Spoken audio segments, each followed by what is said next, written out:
जिसकी जितनी संख्या भारी उसकी उतनी हिस्सेदारी होनी चाहिए, लेकिन ये संविधान के दायरे में होगा।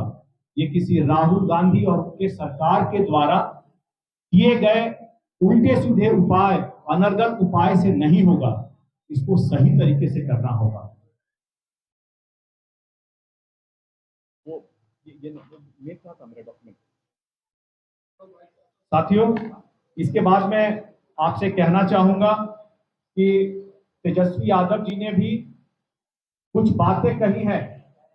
तेजस्वी यादव जी ने भी कुछ बातें कही हैं, खास करके वक्फ बिल को लेकर के, जो मैं आपके सामने रखना चाहूंगा। सबसे पहले मैं तेजस्वी जी का, नेता प्रतिपक्ष का बहुत ही धन्यवाद करना चाहूंगा, बहुत ही आभार प्रकट करना चाहूंगा।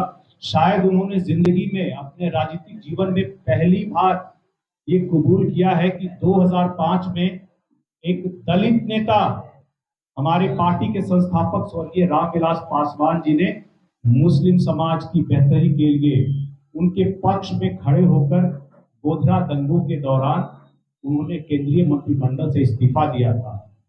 इस बात के लिए हम लोग उनका आभार प्रकट करते हैं, लेकिन साथ ही ये भी कहना चाहेंगे कि उनके ही कदमों पर चलते हुए चिराग पासवान जी आज जो गरीब मुसलमान, जो वंचित मुसलमान है, जो हाशिए पे खड़ा मुसलमान है, उसके लिए जो वक्फ बिल आया है उसके समर्थन में खड़े थे।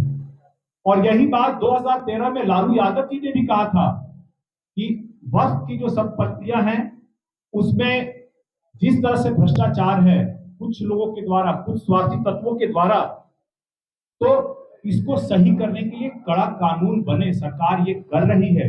और चिराग पासवान जी, जब ये बिल आया था सबसे पहले उन्होंने कहा था कि इसको एक समिति में भेजा जाए, इस पे एक व्यापक चर्चा होनी चाहिए, जो भी पक्ष इससे पीड़ित होंगे, प्रभावित होंगे, उसकी राय को जानना चाहिए। भारत के इतिहास में ये जेपीसी सबसे बड़ी रही है जिसमें व्यापक चर्चा हुई है। लगभग हर प्रभावित पक्ष को का इसमें राय लिया गया है, उनके विचारों को सुना गया है। तब ये संसद में डिबेट डिस्कशन हुआ और तब ये पास हुआ। तो जब रामविलास पासवान जी चाहते थे कि मुस्लिम समाज के पक्ष में कार्य हो, लालू यादव जी चाहते थे कि मुस्लिम समाज के पक्ष में कार्य हो, चिराग पासवान जी आज उसी पथ पर अपने संस्थापक, अपने पिता के उद्देश्यों को लेकर के खड़े हैं। ऐसी क्या बात हुई कि अपने पार्टी और अपने पिता के उद्देश्य के विपरीत तेजस्वी यादव जी मुस्लिम समाज में उन चंद तत्वों के साथ खड़े होकर के ये कह रहे हैं कि हम इस बिल को बिहार में लागू नहीं होने देंगे। ये किस तरह की विचारधारा है? क्या आप अपनी पार्टी, खुद की पार्टी राजद की जो विचारधारा है, एक बड़े मुस्लिम तबके को लेकर के उससे आप अलग हो गए क्या? क्या आप अपने पिता के जो मूल्य उद्देश्य थे उससे आप अलग होकर सोच रहे हैं क्या? आपकी मंशा क्या है बिहार की राजनीति में मुसलमानों की भागीदारी को लेकर के? आपको यह अब स्पष्ट करना पड़ेगा और आपको साथ में यह भी स्पष्ट करना पड़ेगा कि क्या आपने अपने पिता के जितने भी उद्देश्य थे यहाँ पर गरीब वंचित तबकों को लेकर के, आपने उसकी तिलांजलि दे दी है क्या? आपने उसको त्याग किया है क्या? साथियों, जिस तरह से चिराग पासवान जी वक्फ संशोधन बिल के समर्थन में खड़े थे अपने पिता के उद्देश्यों को लेकर के, उसी तरह से उसके विपरीत तेजस्वी यादव जी अपने पिता के उद्देश्यों से हटकर खड़े थे, क्योंकि उनको पता है कि इस वक्त इस समाज से जो आवाज उठने वाली है चिराग पासवान जी के पक्ष में, उसको किस तरह से मैं अपने पक्ष में करूं। एक बात, इस समाज के पक्ष में एक शब्द भी बोलते हुए सुना था आप लोगों ने? पूरे वक्त सदन में वो महज 1 घंटे के लिए उपस्थित थे। जब जब कैमरा आता था सामने तो दिखते थे कि राहुल गांधी बैठे हुए हैं, और जैसे ही कोई वक्ता खड़े होकर के पक्ष की तरफ से बोलते थे तो राहुल गांधी सदन से निकल करके बाहर चले जाते थे।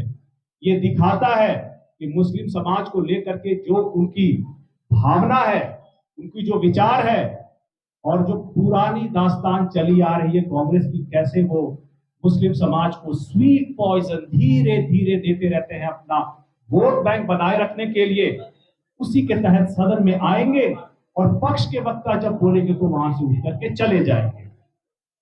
मैं साथियों आपको ये बताना चाहूंगा कि राहुल गांधी हमेशा अपने पास संविधान की एक छोटी पुस्तक रखते हैं, मगर वो दिल के पास नहीं रखते, पीछे वाली पॉकेट में रखते हैं। ये दिखाता है कि संविधान को लेकर के कांग्रेस पार्टी और उनके नेता की क्या मंशा है, क्या भावना है। अगर यही जिस तरह से किताब लेकर के हमेशा सदन में लहराने का काम करते हैं, तो क्या वो मेरे कुछ सवालों का जवाब देंगे? आप ये बताइए, डॉक्टर अंबेडकर की जरूरत कांग्रेस पार्टी को तब थी जब संविधान बनाने की जरूरत थी।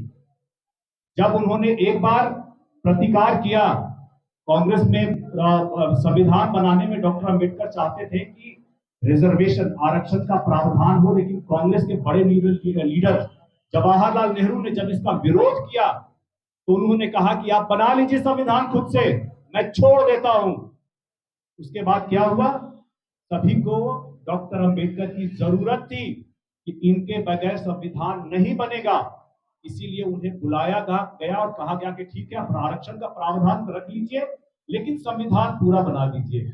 इतना कठिन काम सिर्फ डॉक्टर अंबेडकर ही कर सकते थे, क्योंकि उनकी योग्यता, काबिलियत भी उस समय ऐसी थी जो ड्राफ्टिंग कमेटी के चेयरमैन के तौर पे उनके द्वारा ही ये संभव हो सकता था।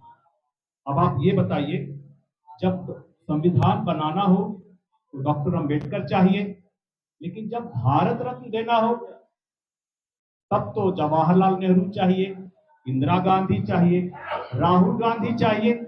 तब डॉक्टर अंबेडकर को संविधान बनाने के बाद जिस संविधान के बदौलत ये लोग प्रधानमंत्री बने, इनके परिवार के लोग प्रधानमंत्री बने, उनको एक बार भी ख्याल नहीं आया कि इस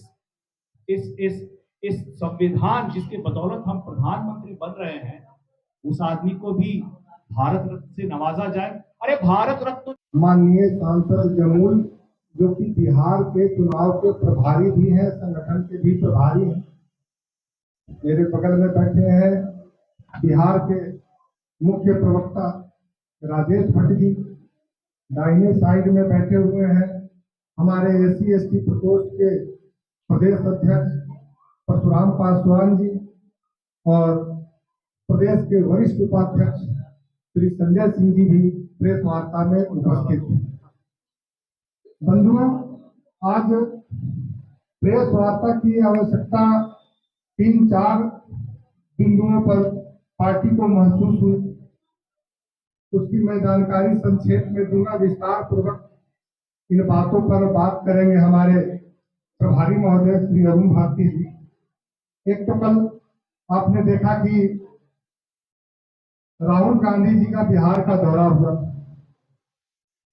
उन्होंने कई तरह के मनगढ़ंत असंवैधानिक बातों को रखा, जिस पर भी विस्तार पूर्वक हमारे प्रभारी महोदय बात करेंगे। उसके बाद तेजस्वी यादव जी ने भी हमारे नेता से एक आध सवाल पूछे थे, उस पर भी प्रभारी महोदय आप लोगों को विस्तृत रूप से जवाब देंगे। उसके बाद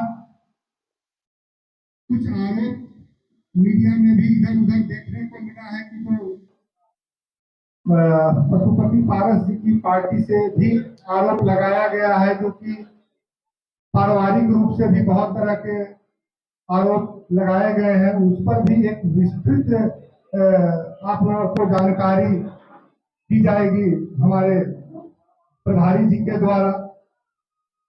इसके अलावा भी कई अन्य जानकारियां वक्फ बोर्ड पे जिस तरह से फैलाई गई, हमारे पार्टी पर भी आरोप लगाया गया कि हमने वक्फ बोर्ड का समर्थन किया, उस पर भी, चूंकि उस बोर्ड में JPC कमेटी में हमारे कम समय में इस प्रेस कॉन्फ्रेंस में आने के लिए आप सभी का बहुत बहुत धन्यवाद। मुझे लगता है कि हमारे माननीय सांसद राजेश वर्मा जी भी आ गए हैं। मैं उनसे आग्रह करूंगा कि आ करके प्रेस कॉन्फ्रेंस में हमें ज्वाइन करें।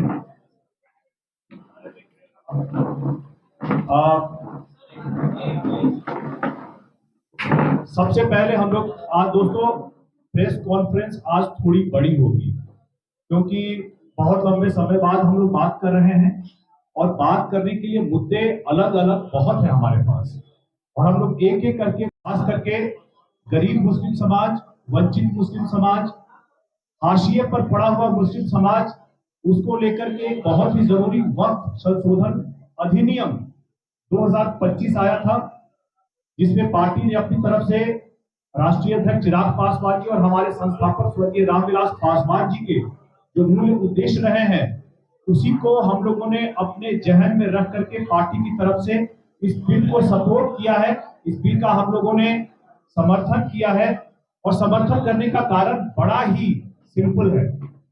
देखिए, आप सज्जन कमेटी की रिपोर्ट देख लीजिए जो 2006 में आई थी, जिसमें मुस्लिम समाज की उनकी क्या सामाजिक स्थिति है, क्या आर्थिक स्थिति है, और कैसे उनकी स्थिति को बेहतर किया जा सके, इस बारे में अलग अलग एक्सपर्ट से बात करने के बाद लोगों ने रिपोर्ट में जो दी गई है, किस तरह से उसमें चाहे वो गरीब पिछड़ा मुसलमान हो, चाहे पसमानदा मुसलमान हो, जुलाहा मुसलमान हो, अंसारी हो, राई हो, उसको समाज में मुख्य धारा से जोड़ने के लिए जो भी उपाय किए जा सकते हो, उनको कैसे लाया जाए, जो हमारे संस्थापक का भी उद्देश्य था, विचार था, उसका हम लोगों ने समर्थन किया।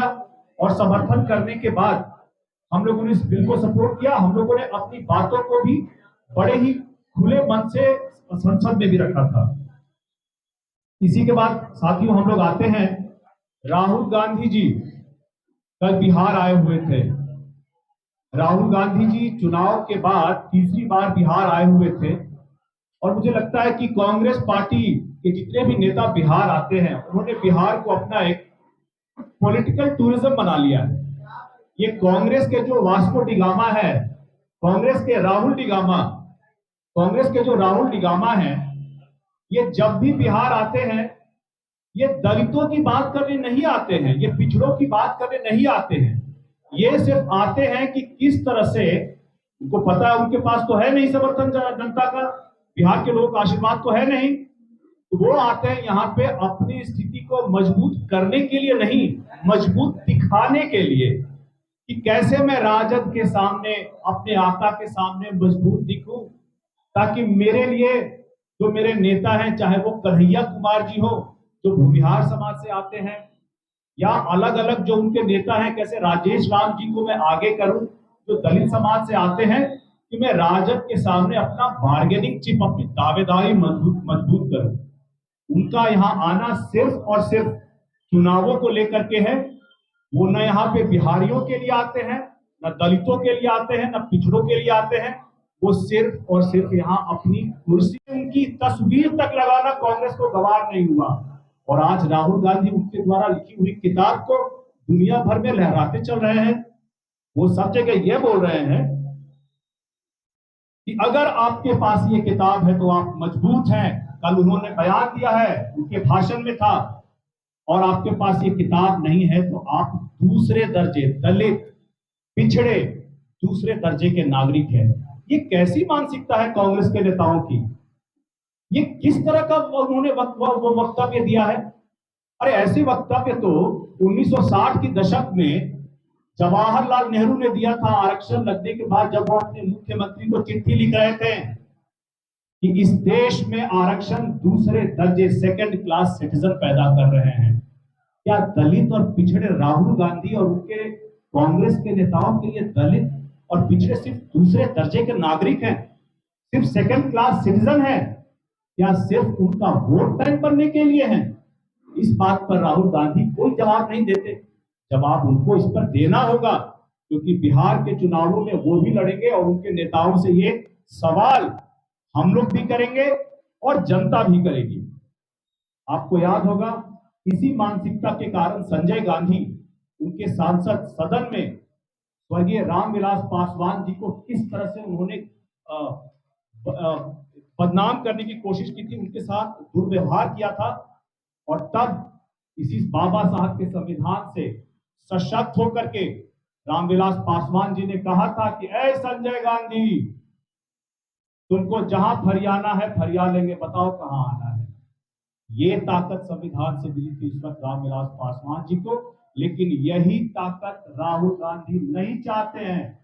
कि बिहार के अन्य दलितों को मिले। और दलित तो छोड़िए, अभी लोकसभा चुनाव में जिस तरह से एक भूमिहार समाज के नेता, उनके लिए उन्होंने काम किया पूरे बिहार में, और अभी चुनावों के मद्देनजर जिस बेआबरू से उनको बेइज्जत करके, आपने कल देखा होगा किस तरह से उनको वहां से निकाला गया, पहले पद से निकाला गया और फिर कार्यालय से निकाला गया। क्या आज भूमिहार समाज का वोट कांग्रेस पार्टी को नहीं चाहिए? क्या आज ये समाज कांग्रेस पार्टी और नेता राहुल गांधी के लिए प्रासंगिक नहीं रहा? ये किस तरह की मंशा है, ये किस तरह का विचार है जो सिर्फ समाज को आगे ले जाने के बजाय, मुख्य धारा में जोड़ने के बजाय सिर्फ और सिर्फ वोट बैंक की तरह दिखता है। कल राहुल गांधी आकर के बिहार में एक बहुत बड़ा झूठ भी बोल करके गए हैं। उन्होंने कहा कि हम लोगों ने तेलंगाना में आरक्षण बढ़ा करके 69% कर दिया है और वहां पे दलितों और पिछड़ों को हम मजबूत कर रहे हैं। इतना बड़ा झूठ बोल करके गए हैं। वहां पे उनके सदन में 2 बिल पास हुए हैं जिसमें तेलंगाना में ओबीसी का आरक्षण बढ़ करके 69%, 42% बढ़ा 69% हो गया है। लेकिन क्या सिर्फ बिल पास होने से कानून बन जाता है? आज तक ये बिल वहां गवर्नर के पास क्यों नहीं भेजा गया? इसको क्यों नहीं इंप्लीमेंट किया जा रहा है? इसके लिए कानून क्यों नहीं बन रहे हैं? क्योंकि उन्होंने एक झुनझुना पकड़ा दिया है वहां की जनता को, जो वो झुनझुना बिहार में भी लेकर के आए थे। पहला उनका जो वहां बोलते हैं कि हमने कास्ट सेंसस किया था, वो कास्ट सेंसस नहीं, वो कास्ट सर्वे था। वो एक गलत तरीके से 4 महीने में किया गया कास्ट सर्वे था। और उसके बाद जो बिल जिसकी बदौलत वो कह रहे हैं कि हमने संविधान, हमें वहां पिछड़ों को 69% का आरक्षण दे दिया, उन्होंने आरक्षण नहीं दिया है, बिल पास किया है लेकिन अभी तक गवर्नर के पास साइन होने के लिए नहीं भेजा है। और दलील क्या दे रहे हैं कि हम ये सरकार को भेज रहे हैं, केंद्र सरकार को, ताकि संविधान की 9वीं अनुसूची में इसको डाला जाए। क्या जनता इतनी बेवकूफ है? क्या जनता को समझ में नहीं आ रहा है कि आपने उन्हें एक 69% आरक्षण का झुनझुना पकड़ा दिया है, लेकिन धरातल पर आपके पास कुछ नहीं है? क्योंकि जब तक ये संविधान, जब तक ये कानून गवर्नर के द्वारा साइन नहीं होगा, तब तक इसको लेकर के कानून नहीं बनेंगे, अलग अलग प्रावधान नहीं बनेंगे, और इसमें फिर ये धरातल पर कभी नहीं उतरेगा। और इसी झूठ को वो बिहार में लेकर के आए थे कि हम कास्ट सर्वे करेंगे और यहां भी हम आरक्षण बढ़ाने का प्रावधान करेंगे। साथियों, हम लोग ये मानते हैं, हम लोग जानते हैं